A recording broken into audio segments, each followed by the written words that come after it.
প্রিয় দর্শক, ঐক্য.com.bd সংবাদপত্রে বাংলাদেশ অনুষ্ঠান থেকে আমি রেজানুর রহমান আপনাদেরকে স্বাগত জানাচ্ছি। বিভিন্ন জাতীয় দৈনিকে প্রকাশিত খবরের বিশ্লেষণ নিয়ে আমাদের আজকের এই অনুষ্ঠানে অতিথি হিসেবে উপস্থিত আছেন সিনিয়র সাংবাদিক সুকান্ত গুপ্ত অলোক। দাদা, স্বাগত আপনাকে অনুষ্ঠানে।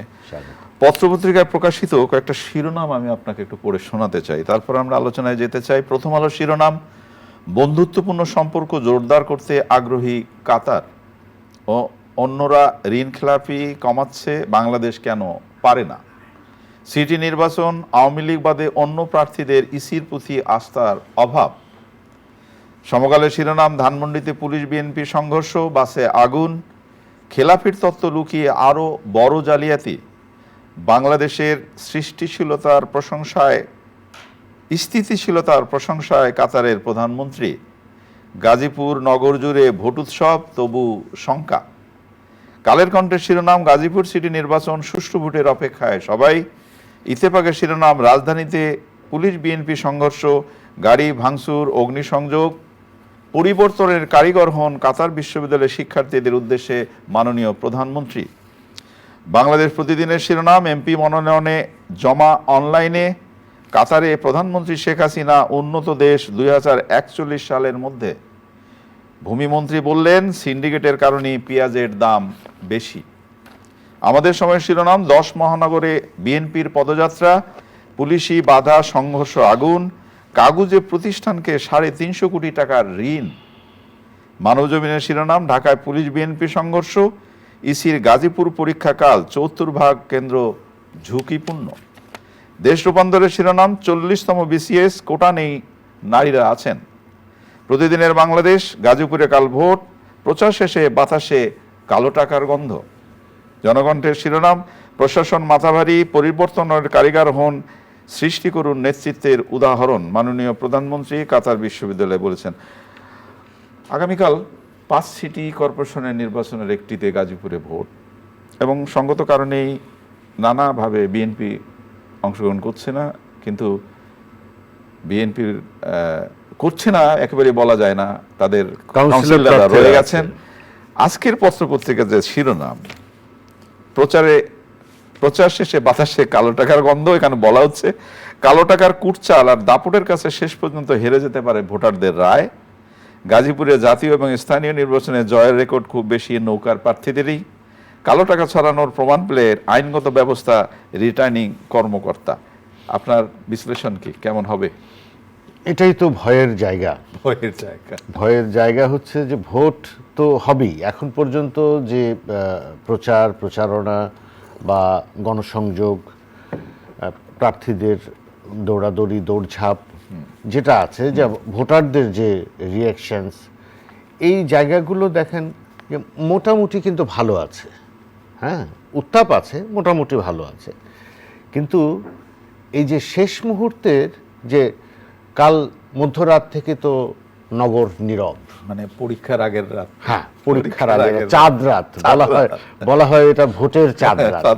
সব জায়গাতেই চাঁদ রাত, পরীক্ষার আগের রাত। হ্যাঁ, এই যে ভোটের চাঁদ রাতে যখন সব স্তব্ধ হয়ে যায়, তখন এই জিনিসগুলো, অর্থাৎ কালো টাকা, ভোট কেনা বেচা, কালো টাকা, কালো হাত, হ্যাঁ, এই ভোট কেনা বেচার বিষয়টা, বা এই মানি এবং মাসেলের একটা দৌরাত্ম্য কিন্তু দেখা যায় এই গলি ঘুপছি সব জায়গায়।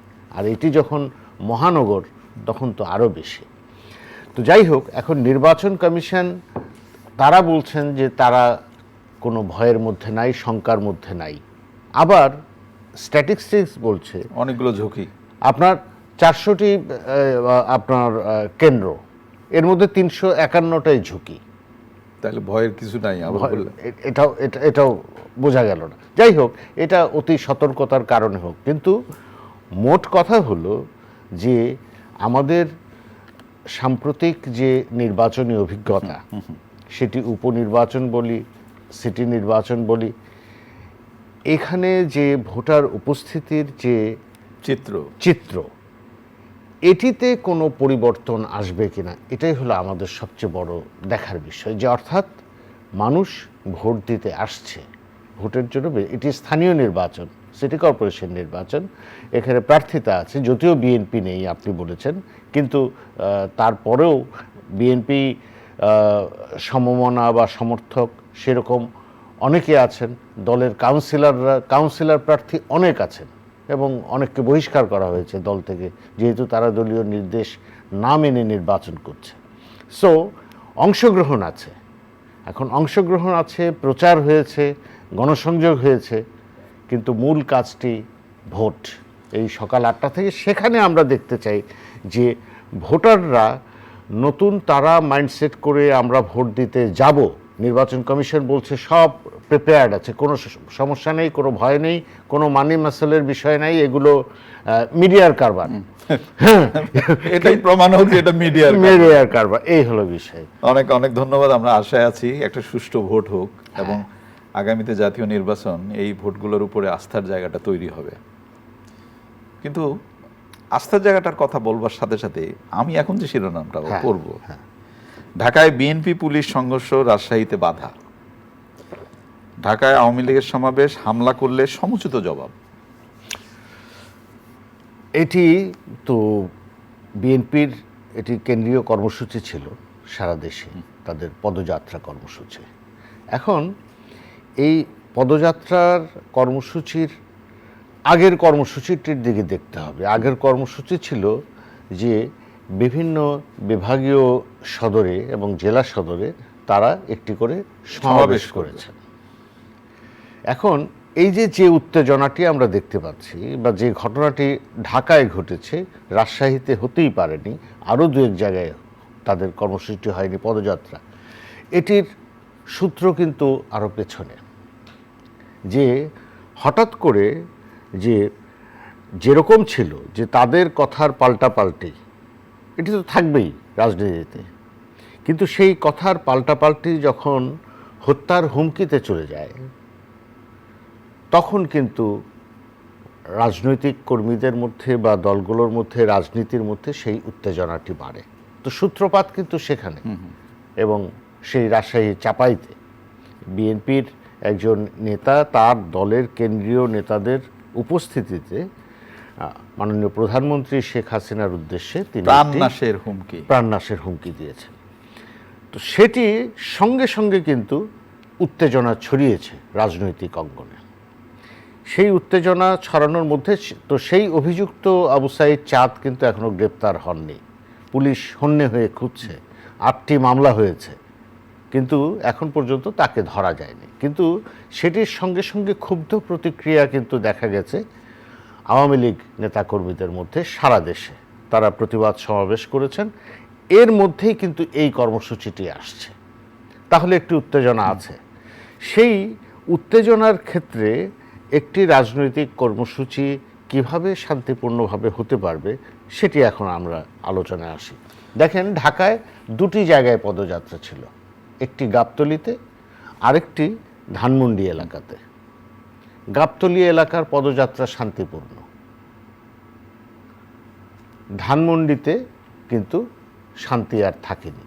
সেখানে সংঘর্ষ, টিয়ার গ্যাস, লাঠিপেটা, ইটপাটকেল ছোড়া, অগ্নিসংযোগ, ভাঙচুর, অর্থাৎ সবগুলো ঘটনা ঘটেছে। কেন? এখন যে বর্ণনা আমরা পাচ্ছি সেটি হচ্ছে যে বিএনপি মিছিল নিয়ে যাচ্ছে আর পুলিশ তৎপর ছিল।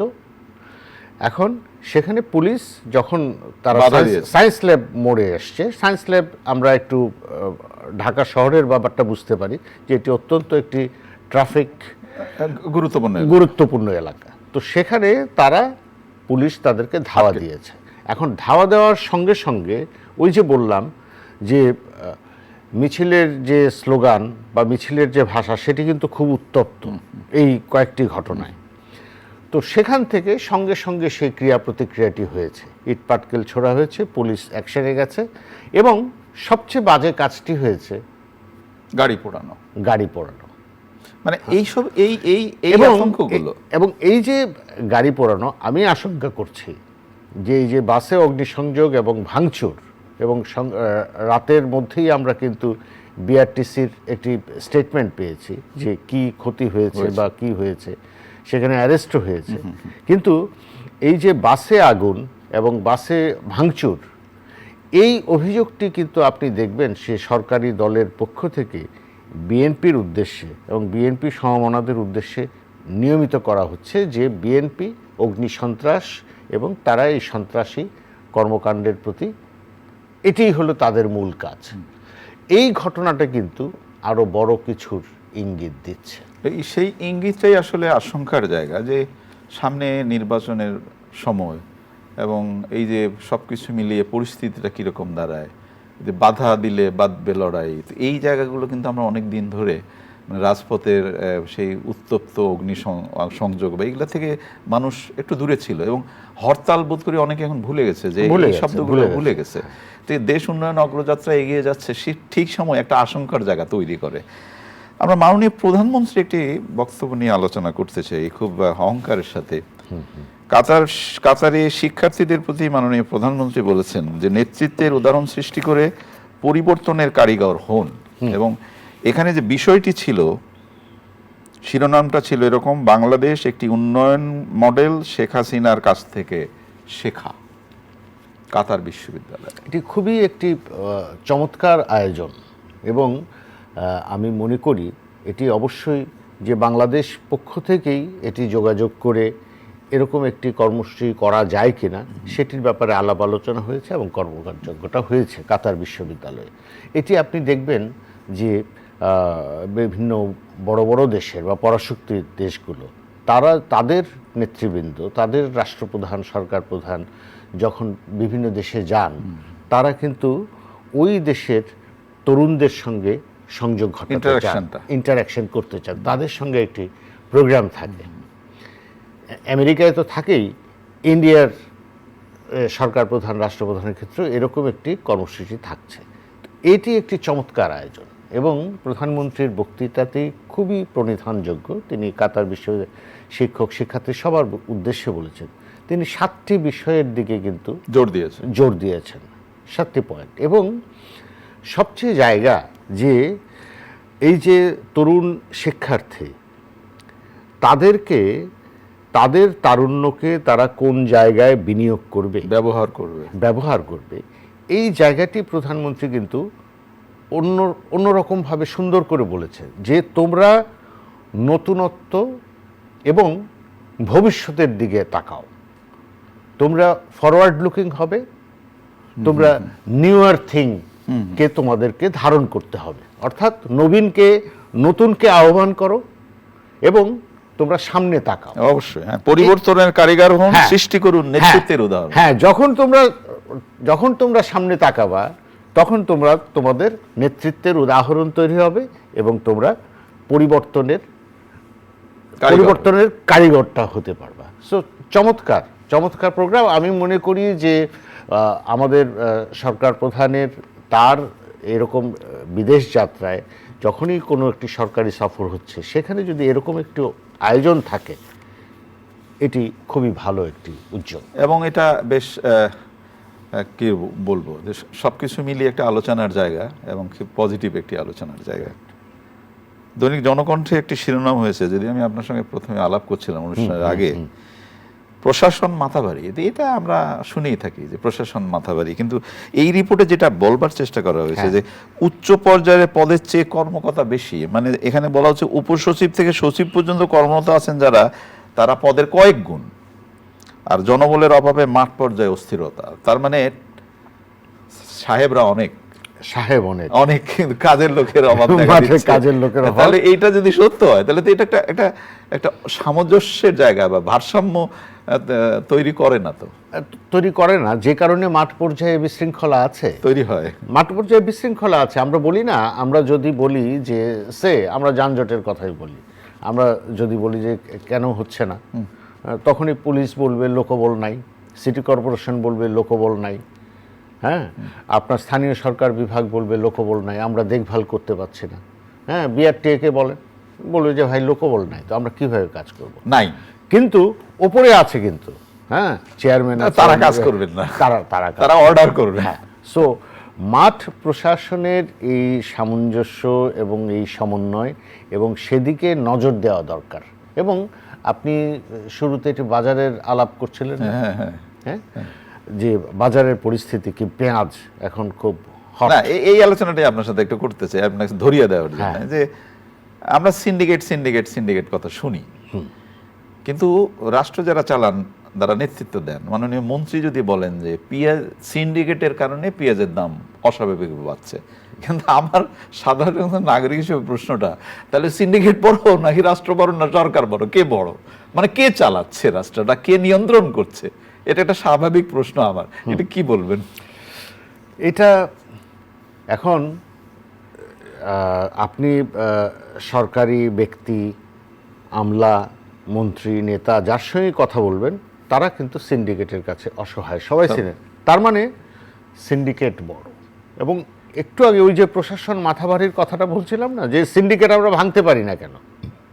এসব কারণে ভাঙতে পারি না হলো যে মাঠ পর্যায়ে যারা ওই সার্ভেলেন্সটা করবেন অনেক, তারা ওখানে কোনো অনেক কিছু করছে না। এখন পেঁয়াজ আমরা সিন্ডিকেটের কবলে আছি। অনেক ধন্যবাদ। প্রিয় দর্শক, আমরা যে বিষয়গুলো নিয়ে আলোচনা করলাম, সিন্ডিকেটের প্রসঙ্গ উঠলো, এই যে শব্দটি, এই শব্দটি আমাদেরকে অনেক পীড়া দেয়।